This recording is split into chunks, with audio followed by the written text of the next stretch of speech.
everyone, welcome back to my bathroom. A lot of you know that I deal with melasma, which is a form of hyperpigmentation, meaning I have dark spots on my skin. So today we're going to talk about ingredients that can help you with your hyperpigmentation because there are a few out there. I use most of them and I can tell you that it can be very, very helpful, especially when you know how they work and how you can use them together. Before I get started, this video is in partnership with Apostrophe. If you're not familiar with Apostrophe, I'm a big fan of this service. I've been using it for years, and that's because some of the ingredients that I use for my skincare are prescription only. So you can go to their website and it doesn't matter what time of day it is. For me, I tend to do it late at night once my kids have gone to sleep. I get online, I fill out all of the information pertaining to my skin issues. I upload some of my pictures, and then my information gets sent to an expert dermatology team. I find it to be super convenient, especially when I'm trying to get my prescriptions, especially Hydroquinone, which is one of the ingredients that I'm going to talk about later in this video. Once you've sent in your information, you'll get a response from the dermatology team, and then they'll let you know what they think is happening with your skin and what ingredients you should be using to treat whatever skin issue you're dealing with. I tend to use Hydroquinone pretty often, which is one of the ingredients I'm going to talk about a little bit later in this video. So I'll check in with the team and then they'll prescribe it to me, and then I can just order it online. It is the most helpful to be able to do this at any time. So whatever skin issue you're dealing with, they'll let you know what it is that you need. If you're new to Apostrophe, I always have a code. Right now, my code is Susan Yara. So it is such a great deal. I love using the service. I truly have been using it for years, and you will find that it's just so convenient and simple to use. Now let's talk about hyperpigmentation. If you don't know what it is, it's basically an excess of melanin production in your skin. And melanin is what gives your skin color. So when you see hyperpigmentation, it's an excess production of your melanin. So I'm not talking about your overall skin tone.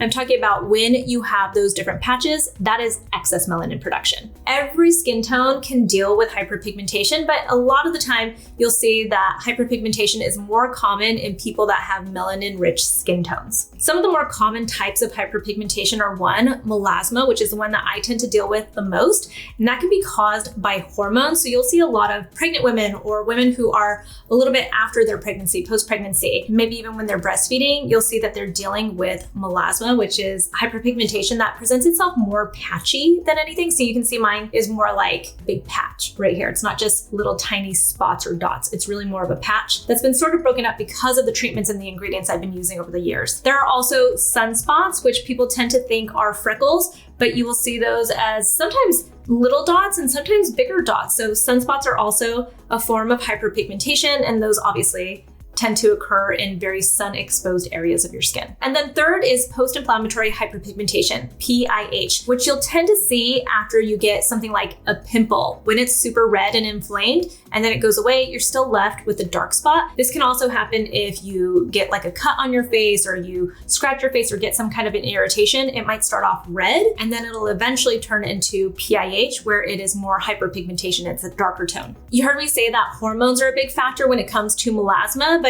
it's not just hormones that can cause hyperpigmentation as a whole. Sun damage is one of the biggest contributors to hyperpigmentation, even for people that have melasma. Also, medications and any drugs that you're on can cause hyperpigmentation. That also includes medical conditions that you're dealing with. So if it's not the drugs, maybe it's the medical conditions. You heard me say pregnancy. That has a lot to do with hormonal changes. Allergies can be a factor, and of course, inflammation, because I was talking about how when you get that redness, it can eventually dissipate but then turn into the dark spots, that PIH. So these are some of the most common factors, but there are just so many different types of hyperpigmentation out there and so many different causes that it's always really important to speak to a dermatologist before you actually decide what it is that you're dealing with. I find even for myself that, like I'll look at somebody and think, oh, they must be dealing with what I'm dealing with, like melasma. And then, they'll go talk to a provider and it turns out they're dealing with sunspots. This happened actually with my mom recently. I was like, oh, she's dealing with melasma. And I'm thinking in my head, like it's because we're the same. She's my mom. So we must both deal with melasma. And they actually told her that she was dealing with sunspots more than anything. So you just don't know what it is that you're dealing with. And whenever you find out what you're dealing with, you can also pick the right kind of ingredients and treatments to use for your hyperpigmentation. And that kind of leads back to Apostrophe and why I think it's such a great service. You upload your pictures, you talk about anything that might be a factor in your hyperpigmentation or any of your other skin issues, and then that expert derm team will help you figure out what is best to treat your skin. So it's a really personalized service, which I think is so important when it comes to your own skincare. So when it comes to the ingredients and products that you should be using to treat or help your hyperpigmentation, first and foremost on the list, like at the top of the list of ingredients and products that you should be using to help with your hyperpigmentation is sunscreen. Way, way, way up there at the very top of the list. You hear me talking about sunscreen all the time, and that's because a good portion of our aging issues and our hyperpigmentation come from sun damage, from exposure to the sun. First and foremost, avoiding the sun is most important. But if you can't avoid the sun, you should wear your sunscreen. And I'm not just talking about wearing sunscreen in just the morning. I mean, reapplying sunscreen if you're going to be exposed to sunlight, to UV light. Whenever I talk to people who are dealing with hyperpigmentation and they tell me that they're not using sunscreen, I'm always like, you know what? The conversation ends here. You have to protect your skin, because if you're using anything else on your skin to treat your hyperpigmentation, it doesn't even matter, because it's all going to come back because of sun exposure. So make sure that you're protecting your skin, wearing hats, wearing your sunscreen, reapplying your sunscreen. These are all really important factors. And also, if you use anything with a tinted sunscreen, or even your foundation, that tint can also help to protect your skin from developing more hyperpigmentation. I also want to throw out there, there's not a superior sunscreen filter when it comes to dealing with hyperpigmentation. I've heard lots of people say that they avoid chemical filters, organic filters, because they're not good for people that deal with hyperpigmentation, because it absorbs the UV or like the heat into your skin. And so then they go with mineral filters. This is not true. They all work the same. Mineral filters can sort of block your UV rays, but for the most part, they work almost exactly the same way as chemical filters. So really the best sunscreen for you is the one that you're gonna love and enjoy and use regularly. That is the most important aspect of choosing your sunscreen. Next up, retinoids. A lot of people are surprised when I say to them that they need to have a retinoid in their skincare routine if they're trying to deal with their hyperpigmentation. Usually they think I'm first going to talk about some of the other ingredients that I'm going to talk about later in this video, but no, after sunscreen, it is all about your retinoids. Now, retinoids are vitamin A derivatives, and truly the gold standard retinoid, the one that has the most studies behind it, is tretinoin, your retinoic acid. Tretinoin is only available via prescription, so you can get that through apostrophe. The reason why retinoids are so great when you're dealing with hyperpigmentation is because it helps to speed up skin cell turnover. So basically, it's helping your skin produce new skin. Something you might notice about your hyperpigmentation is it's really stubborn and hard to get rid of, because it is deep within the layers of your skin. So you need that skin cell turnover to try to get it up to the surface and eventually get rid of it. And also when it comes to hyperpigmentation specifically, tretinoin has been shown to also slightly lighten skin. And that's because it can help to interfere with pigment transfer. So it works a little bit differently than some of the other hyperpigmentation ingredients, but at the very least, it helps with that skin cell turnover, and you get so many other skin benefits from using it. Of course, you don't have to do a prescription retinoid. It is the gold standard, like I said, and it has the most studies behind it, but you'll get all of these benefits from using a regular retinoid as well, one that is either a retinaldehyde or a regular retinol. You're just gonna get slower results when you're using those types of ingredients because they're a little bit more gentle and they take conversions to get to retinoic acid, which is what tretinoin is, on your skin. Next up is the ingredient that I tend to use a lot when I am dealing with my melasma and my hyperpigmentation, and that is hydroquinone. This one is from Apostrophe. This is their hydroquinone 6%. Because this is prescription, I tend to use it right before I'm gonna get a treatment done, like some kind of a laser or a chemical peel, and also right after I've had that treatment done. Hydroquinone is the gold standard when it comes specifically to hyperpigmentation treatments. Hydroquinone works in a completely different way than tretinoin, and that's because this is a tyrosinase inhibitor, and a lot of the ingredients we're gonna talk about after this are also tyrosinase inhibitors. Tyrosinase is an enzyme you need to produce melanin in your skin. So you want to slow down that tyrosinase production so that you don't get the excess melanin production. Hydroquinone also decreases the amount of melanocytes present in your skin. Melanocytes are important because melanocytes produce melanin. And if you remember what I said at the beginning, melanin is what produces that pigment in your skin. I'm actually going to apply my hydroquinone for you because you can see I only need like a pump whenever I'm using it because I really focus it into the areas where I deal with my hyperpigmentation. So I'll go right here with that one pump. It's very gentle, and the best thing is when you're using these tyrosinase inhibiting ingredients like hydroquinone, you can use it in conjunction with ingredients like your retinoids. So then you get like this 1-2 punch with your ingredients. I also want to point out the ingredient alpha arbutin. This is a derivative of hydroquinone. So when I'm not using prescription hydroquinone on my skin, because I do take breaks from it, then I move on to alpha arbutin. It's not as potent as hydroquinone, but you're getting very similar results because it is also a tyrosinase inhibitor.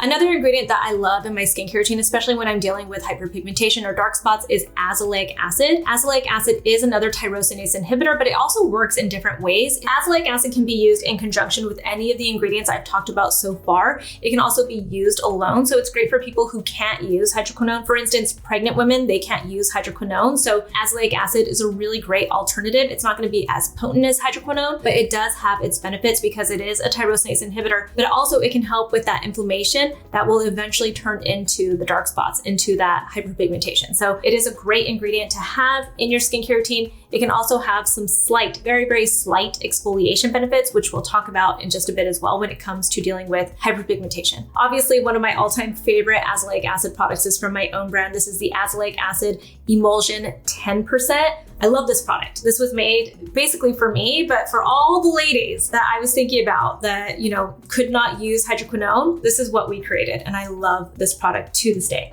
Another category of ingredients that can really help when it comes to dealing with your hyperpigmentation is antioxidants. And most specifically that you've probably heard of is vitamin C. That's because vitamin C is a tyrosinase inhibitor. And you'll notice I'm going to say tyrosinase inhibitor a lot throughout this video. They all work at varying degrees, hydroquinone being the number one, and then all of these work at different levels of intensity. And sometimes they work better for some people versus other people. So it's all about trying what works for you. Another reason why antioxidants like vitamin C are great when you're dealing with hyperpigmentation is because they can help prevent inflammation. Again, that inflammation, that redness can eventually turn into hyperpigmentation. So if you can prevent it or at least lessen it, then the chances of it turning into hyperpigmentation are a little bit lower. The other reason why antioxidants like vitamin C are great when you're dealing with hyperpigmentation is because they can help prevent oxidative stress that you get from free radicals. So you hear free radical damage all the time whenever you're hearing about antioxidants. The way to think about that is, I was saying that sun damage, UV radiation can really be one of the main causes for your hyperpigmentation. So if you have an ingredient that can help to fight that free radical damage, that oxidative stress that you're getting from the free radicals, then it can help prevent that hyperpigmentation. So a lot of the time you'll hear dermatologists say that you should use an antioxidant like your vitamin C in conjunction with your sunscreen because they kind of work hand in hand to prevent that sun damage, that UV radiation that is going to eventually lead to hyperpigmentation on your skin and all those other skin issues that you get when you are exposed to UV radiation. And by the way, one of my other favorite antioxidants to use when I'm dealing with dark spots is niacinamide. Niacinamide is just one of my all-time favorite ingredients, and it can also help to really deal with your dark spots. So niacinamide, especially if you don't like vitamin C, but you can also, by the way, use them all together. And all of these ingredients, again, can all be used together. And since we're talking about antioxidants, I also want to do a special shout out to Kojic Acid. Whenever you're looking up ingredients that might be great to deal with your hyperpigmentation, Kojic Acid comes up a lot, and that's because Kojic Acid is a tyrosinase inhibitor. It is not an exfoliant. I think people hear the word acid and they think it's going to be an exfoliant, but it's really not an exfoliant. Similar to azelaic acid, its main purpose is not to exfoliate your skin. It's a tyrosinase inhibitor. Kojic acid, like the other antioxidants I was talking about, is really great to help brighten and lighten your skin, but it's also packed with antioxidants. So again, it's helping to fight free radical damage that can lead to hyperpigmentation. Another ingredient that's great when you're dealing with hyperpigmentation is tranexamic acid. It's not an antioxidant. It's actually a derivative of the amino acid lysine. And the way that it works is it helps to inhibit melanin production and it also helps to fade the dark spots, the hyperpigmentation that you get with your skin. And that's because it helps to disrupt the pathways that cause excess melanin production. So not regular melanin production, but the excess. One thing I do want to point out about tranexamic acid is that there are a lot less studies about how it works as a topical ingredient. So take all of it with a grain of salt. We kind of assume that since it works when you take it orally or get it injected to help fade your hyperpigmentation, that topically applying it works in the same exact way. And that's not exactly true, but I don't think it hurts to add it into your skincare routine if you're dealing with hyperpigmentation, especially if it's included in a product that has all of these other types of ingredients that I'm talking about. A product I want to give a shout out to is by Dr. Shah. This is his brand Remedy, and this is called Remedy for Dark Spots. The reason why I think it's really interesting is because it contains retinol, mandelic acid, kojic acid, glutathione, licorice root, tranexamic acid, niacinamide, silymarin, and acetylglucose glucosamine. So these are a lot of the types of ingredients that I'm talking about in this video, and they're all combined in this one product. And what you'll find is that as I'm talking about all of these ingredients and how they work to basically help fight your hyperpigmentation, a lot of the time you'll find that you want to use more than one of these ingredients in your skincare routine, whether that's morning or night or both. And that's because you really want to have more of like a superhero team that's fighting all at once when you're dealing with hyperpigmentation instead of just like one superhero. That's kind of how I like to think about it. It's like having the team, you know, to really just go in and attack everything. I'm actually going to apply this because I want you guys to see that I can use it with all the other ingredients that I'm using. This is going to be my nighttime routine, by the way. I'm going to bed after this. But again, focusing it really in these areas, and I brought it down to my neck because it has retinol in it. And then the last category of ingredients I want to talk about when it comes to dealing with your hyperpigmentation is alpha hydroxy acids, your AHA. So think glycolic acid is number one, lactic acid, and also even ingredients like mandelic acid. Choosing the one that you want to use basically varies on your skin and how sensitive it is. Glycolic acid has a smaller molecule, so it penetrates a little bit deeper, but it also then works a little bit harder. Lactic acid tends to be a little bit more of a humectant, and mandelic acid has that larger molecule, so it's going to be a little bit more gentle on your skin. Again, you can find products that utilize all of these ingredients in one as well. So you might want to look out for those too, because again, it's just going to be a little bit more efficient when it comes to dealing with your hyperpigmentation. The reason why I bring up AHAs is because exfoliation is also key when it comes to dealing with your hyperpigmentation. I think a lot of the time people will go through and they'll add in all these types of ingredients that I've talked about when it comes to dealing with your hyperpigmentation, and then they'll skip their AHAs, their exfoliation process. And that is so important because again, going back to the reason why retinoids are also really important in your hyperpigmentation skincare routine is because you want that skin cell turnover. Retinoids do not exfoliate your skin. They speed up that skin cell turnover and they bring the new skin cells to the surface, but then you also need the exfoliation to kind of get rid of it. All those dead skin cells that are sitting at the top of your skin, you want to be able to exfoliate it. You don't necessarily need to exfoliate a lot or be rough with your skin or cause any kind of irritation. It really just kind of depends on your skin type. I have more mature skin, so I find that using glycolic acid and even lactic acid sometimes together, usually formulated together in a product, I find that I get the most benefits from using those two AHAs, and that's because glycolic acid is a little bit stronger and the lactic acid also has humectant properties, so I get that hydration, but I'm also getting the exfoliation that helps to get rid of those dead skin cells on the top surface of my skin. So bringing up the skin cells and then getting rid of the skin cells on the top layer of your skin. That's really how you're going to get rid of your hyperpigmentation. Anyway, I know that was a lot. There are a lot of ingredients out there when it comes to dealing with your hyperpigmentation. The good news is they can all pretty much be used together, sometimes in the same skincare routine. Sometimes I split it up morning and night because there are a lot of ingredients out there. But again, I find that the more you use them together and the more often you use these ingredients, the better results you're going to see when it comes to dealing with your hyperpigmentation. So I hope this was helpful. I know it's a lot. Feel free to ask questions in the comments below, or if there are ingredients that I did not mention that you find are really working for you, definitely let everybody else know because it's always really helpful. If you have any other questions, you can also find me on social media. I'm at Susan Yara, and I'll talk to you guys soon. Bye.